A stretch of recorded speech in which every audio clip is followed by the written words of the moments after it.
Hello my dear scholars. आज हम study करेंगे क्लास थर्ड इंग्लिश रीडर का चैप्टर नंबर 11, जिसका नाम है वाइज थॉट। ये राजलक्ष्मी पब्लिकेशन की बुक से लिया गया है। रही बात इसके previous chapters, question answers, MCQs, fill in the blanks, class second, third, fourth, fifth English reader के ऑलरेडी मैं चैनल पर करा चुका हूँ। आप चैनल की प्लेलिस्ट में जाकर देख सकते हैं। आज स्टार्ट करेंगे चैप्टर नंबर 11, वाइज थॉट। चलिए स्टार्ट करते हैं। वाइज थॉट मतलब बुद्धिमानी भरे विचार, एक सोच जो कैसे है, बुद्धिमानी भरी सोच, वाइज थॉट। चलिए स्टार्ट करते हैं कहानी। इन एंशियंट टाइम, प्राचीन समय में, there was an old businessman, एक बूढ़ा व्यापारी था। ही लिव्ड इन अ विलेज, वह एक गांव में रहता था। He worked hard so much, वह इतना कठिन परिश्रम करता था ऑल इज लाइफ, अपने जीवन में बहुत ज़्यादा कठिन परिश्रम किया था अपने जीवन में उसने। ही वॉज अ ट्रेडर, वह एक व्यापारी था। He earned a lot of money, उसने बहुत सारे पैसे कमाए।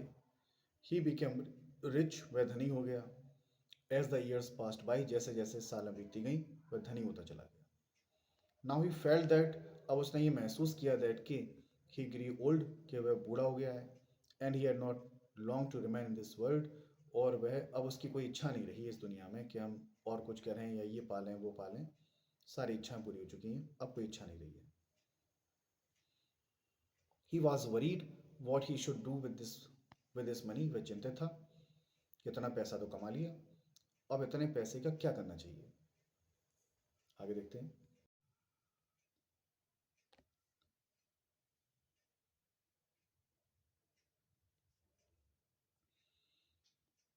ही हैड टू सन्स, इसके दो बेटे थे। ही थॉट, इसने सोचा, एन आइडिया, एक आइडिया दिमाग में आया, that he would not divide his property between them, कि वह प्रॉपर्टी उन दोनों के बीच में नहीं बांटेगा। But he would give his all property to the one, लेकिन वह अपनी सारी प्रॉपर्टी दे देगा किसी एक को, who proved himself to be more intelligent of the two, जो दोनों में से ये सिद्ध करके दे देगा, प्रूव करके दे देगा कि बुद्धिमान कौन ज्यादा है। Now the problem was that, अब समस्या ये थी, हु वाज मोर इंटेलिजेंट, कि कौन ज्यादा बुद्धिमान था। So he decided to give them a test, इसलिए उसने निर्णय लिया कि वह क्या करेगा, एक टेस्ट देगा उनको। ही कॉल्ड हिज सन्स, उसने अपने बेटों को बुलाया, एंड सेड, और कहा, टेक वन वन रुपी, एक एक रुपया उठाओ, and go on to buy something which fills this house, और अलग अलग जाओ और कुछ ऐसा खरीद के लाओ जिससे ये घर भर जाए। रिमेंबर, ध्यान रखना, you will not spend more than one rupee, कि तुम्हें एक रुपये से ज़्यादा खर्च नहीं करना है, एक रुपये से ज़्यादा खर्च नहीं करोगे तुम। Both of the sons were surprised, दोनों बेटे आश्चर्यचकित हो गए। सरप्राइज मतलब आश्चर्यचकित होना। दोनों बेटे आश्चर्यचकित हो गए। एंड लुक्ड, और उन्होंने देखा, एट देयर फादर्स, अपने पिता की ओर, as if he had got mad, उन्होंने ऐसे देखा जैसे उनके पापा क्या पागल हो गए हैं? किस तरीके की बातें कर रहे हैं, एक रुपए में कुछ लेकर आओ जिससे पूरा घर भर जाए, किस तरीके की बातें कर रही हैं। They were bound to do the same as their father said, लेकिन वो बंधे हुए थे टू डू, वही करने के लिए, ठीक वैसा ही करने के लिए, एज देयर फादर सेड, जैसा कि उनके पापा ने कहा। But they could not understand, लेकिन वो नहीं समझ सकते थे, what should they do now, कि अब उन्हें क्या करना चाहिए। They have to come back in 2 days with good result, और उन्हें 2 दिन में वापस आना है विद गुड रिजल्ट, एक अच्छे परिणाम के साथ। जो कुछ भी करना, 2 दिन का समय दिया है। So both of them took a rupee, दोनों लोगों ने एक रुपया उठाया, वेंट आउट, निकल गए।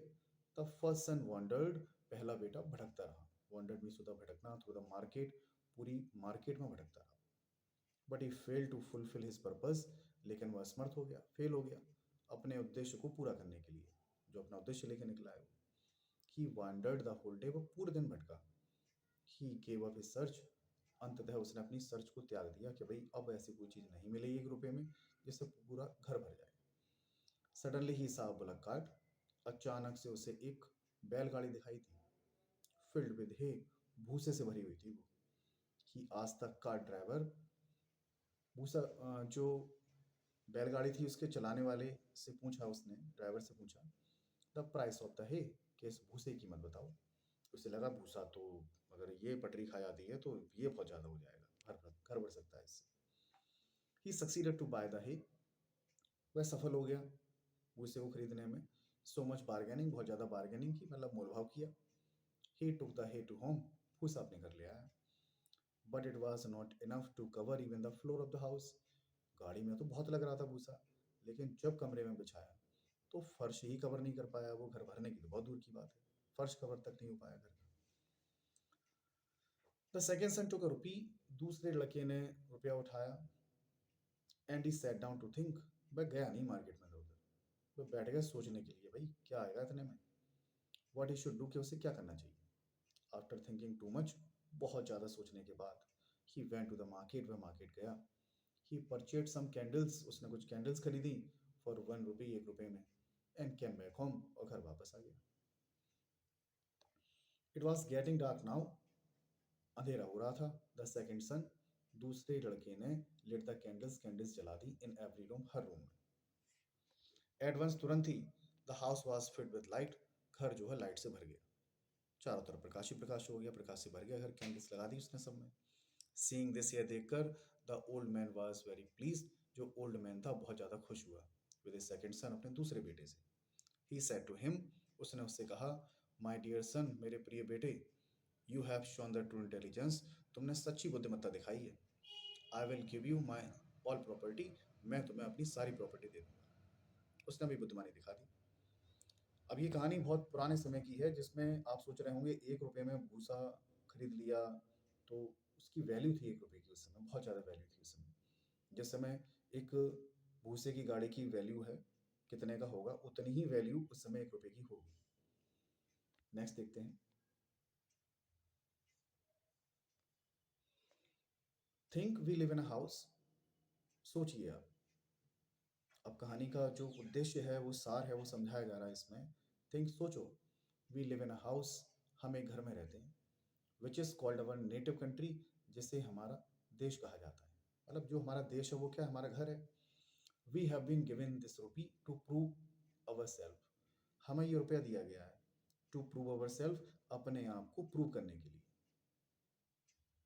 Each of us has different type of power. रुपये का मतलब है क्या है, हमारे पास पावर है अलग अलग तरीके की.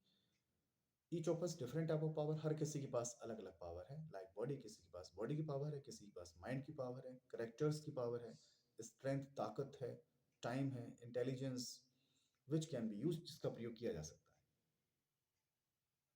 है. As we live school. जब हम स्कूल छोड़ते हैं, गो आउट, और हम बाहर निकलते हैं, वी आर टेस्टेड, हमारी परीक्षा होती है.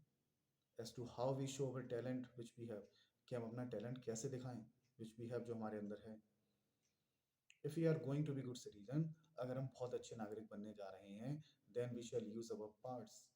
हमें अपनी ताकत का प्रयोग, हम अपनी ताकत, तब हम अपनी ताकत का प्रयोग करेंगे. To try to light our country. अपनी ताकत का प्रयोग इसलिए करेंगे, अपने देश को प्रकाशित करने के लिए. Because no country can progress. कोई भी देश प्रोग्रेस नहीं कर सकता है, तरक्की नहीं कर सकता है, unless it has good citizen. जब तक कि उसके अच्छे नागरिक ना हो वहाँ पर, तब तक.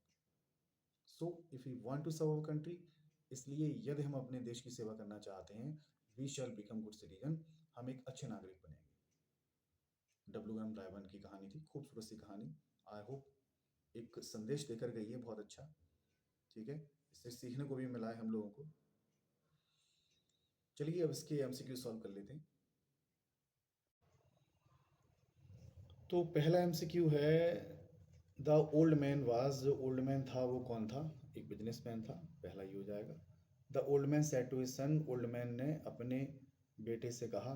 किसके लिए कहा था, टू प्रूव देमसेल्फ, अपने आप को प्रूव करने के लिए कि इंटेलिजेंट कौन ज़्यादा है.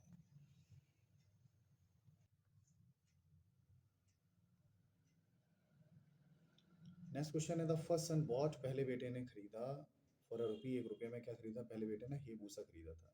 The old man gave his property. जो बूढ़ा व्यक्ति था उसने अपनी प्रॉपर्टी दी थी किसको, सेकंड सन को, जिसने अपने आप को प्रूव किया था. फिर इन द ब्लैंक सॉल्व करते हैं. ही अर्नड अ लॉट ऑफ. उसने बहुत सारे क्या कमाए थे, पैसे. तो पहले में आ जाएगा money. He decided to give them. उसने निर्णय लिया क्या करने का, उनको टेस्ट देने का. दूसरे में आ जाएगा टेस्ट. The sun bot. पहले बेटे ने, द फर्स्ट सन. तो तीसरे में क्या आ जाएगा, फर्स्ट. पहले बेटे ने भूसा खरीदा फ्रॉम द मार्केट, मार्केट से. The second son lit. चौथे बेटे ने क्या किया था, कैंडल जलाई थी. तो चौथे में आ जाएगा candy. The second sun shown the true, और जो सेकेंड सन है उसने क्या दिखाई थी, अपनी विजडम दिखाई थी, तो पांचवें में आ जाएगा विजडम, ट्रू विजडम, सच्ची बुद्धिमत्ता दिखाई थी। Save the statement is true, T for true and F for false statement सॉल्व करते हैं। The old man was very poor, old man बहुत ज़्यादा पुअर था, तो ये फॉल्स हो जाएगा पहला। The first son proved himself, पहले बेटे ने अपने आप को सिद्ध किया, नहीं पहले बेटे ने तो नहीं किया था, तो ये भी फॉल्स हो गया। तीसरा, the first son bought some cotton, पहले बेटे ने कुछ कॉटन खरीदी नहीं, उसने हे खरीदा था, भूसा खरीदा था, ये भी फॉल्स हो गया। चौथा, good citizen make a progressive country, जो अच्छे नागरिक होते हैं वो बनाते हैं एक विकसित देश को, प्रोग्रेसिव कंट्री को, तो ये बात ट्रू है। We should serve our country, हमें अपने देश की सेवा करनी चाहिए, तो पांचवा भी ट्रू है। तो ऊपर के 3 फॉल्स और लास्ट के 2 ट्रू हैं।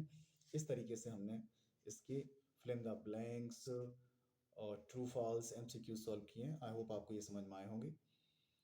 तो ये लास्ट चैप्टर था। अगले लेक्चर में इसके क्वेश्चन आंसर्स को लेकर आएंगे हम। हमारे चैनल से जुड़े रहें। वीडियो हमारी पसंद आ रही हैं तो वीडियो को लाइक करें, चैनल को सब्सक्राइब करें, लोगों को शेयर करें और कॉम्प्लीमेंट दें। Thank you very much.